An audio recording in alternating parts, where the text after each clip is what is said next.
Hey everyone, Clawline here with episode, what are we on now? 9 of Left Hand Review. So, I have some exciting news for you before I get into the review, and that is I was asked by 2d6.org to join their review team. So, that's awesome. I was really excited to join them, so make sure you check out my videos on 2d6.org, as well as their website. They have all sorts of cool news and reviews of all the other great guys out there as well. So, check that out. So, today we're going to take a look at a little game called Guillotine. Guillotine was published in 1998 by Paul Peterson, or designed rather by Paul Peterson, and was published by Wizards of the Coast. This is a fun little filler card game. It plays 2 to 5 people. It says in 30 minutes. I think you can get it done in 20-25 minutes as well. So, let's open it up and I'll show you how to play because it's very simple. And I'll tell you what I think about it. So here's the initial setup of a game of Guillotine. We have the guillotine here on the left and 12 random nobles in line to be beheaded.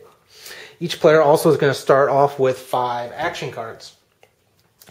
Now, you're always going to behead the noble at the front of the line, the noble closest to the guillotine.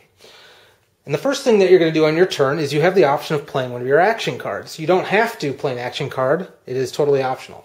So let's say it is my turn, and I'm going to play the Stumble card. The Stumble card says, move a noble forward exactly 1 place in line. So I'm going to discard that, and I'm going to move the Fast Noble up in line 1 spot. That ends my action phase, and then I behead the person in the front of the line. Well, why did I do that? They're both worth 2 points. That seemed to net me nothing. But if you look at the text on the Fast Noble, it says collect an additional noble from the front of the line after you collect this noble. So I would behead him, collect him and add him to my basket of heads, and then I'd collect the next noble, in this case the Count, which is worth another 2 points. So I actually got 2 additional points for that. And you can see the Count also says the Count is worth plus 2 points if you have the Countess in your pile.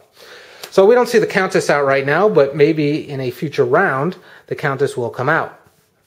I say a future round because a round ends after you behead all 12 nobles, or I should say behead all the nobles because there's a chance that additional ones could be added, and you play 3 total rounds. So now it's the next player's turn, or I'm sorry, after the end of my turn, then I always draw an additional action card, and I'll add it to my action pile here. Even if you didn't play an action card, you always collect an additional one, and there's no hand limit. So now it is the other player's turn, and they're going to behead the first one in line, which is the Martyr. The Martyr's worth -1 point. So you don't want the Martyr, so they're going to try to play a card that is going to hopefully move a different card in front of that, or move this card back, so they are not forced to take it. So let's say they're going to play the Political Influence card. It says, draw 3 additional action cards at the end of your turn. Do not collect a noble this turn. So they'll discard it, and they will collect 3 additional action cards for a total of 4, because you always collect at least 1, and that is not added to their, or that Martyr is not beheaded. So now it is the first player's turn again, and they're going to play an action card out of their hand, and they're going to behead, and it just goes back and forth like that until all the nobles are beheaded, and you play 3 rounds. So really, that is all there is to the game. But it's a lot of fun because there are a lot of different actions. So let's look at some of the other ones here. You have the Civic Support. Play this card in front of you. It is worth +1 point for each green noble in your score pile. So every green noble that you have is worth 1 more point. And there's ones that do the same thing as Civic Support, but for the different colors, different color nobles. Or Milling in line. Randomly rearrange the first 5 nobles in line.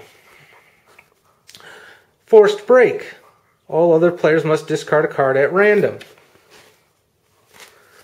And there's all sorts of other exciting ones in here.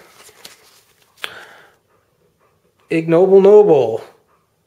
Move a noble forward exactly 4 places in line. Let them eat cake. If Marie Antoinette is in the line, move her to the front of the line. And there's many cards like that. As well, there's lots of different texts on the various cards. The Clown, worth -2 points, but it says when you collect this noble, place it in another player's score pile. So a little bit of screwage there. The Palace Guard is a fun one. It says each Palace Guard is worth the number of points equal to the number of Palace Guards in your score pile. So in other words, it is the square of the total number of guards you have. So if you have 3 guards, you have 9 points.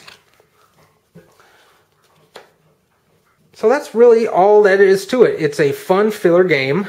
So let me tell you what I think. So what do I think about Guillotine? I think it is a great little filler game. Sure, it's basically a lot of chaos. There's really no planning ahead or anything like that. You're just playing cards in reaction to the other cards that players have placed, trying to get those low points in the back of the line, get those high points at the front so you can take the most points. But the artwork's fun. There's tons of different abilities. There's tons of different nobles that do different things. It'll make you laugh. And it's just a great fun filler game. I introduced it to a group of non-gamers over lunchtime where I work, or where I previously worked, and they loved it. It was great. It makes everyone laugh. It puts you in a good mood. It's a very light-hearted game. So definitely, if it sounds like something you might enjoy, I highly recommend it as a fun, portable, quick, card-based filler. Thanks for watching.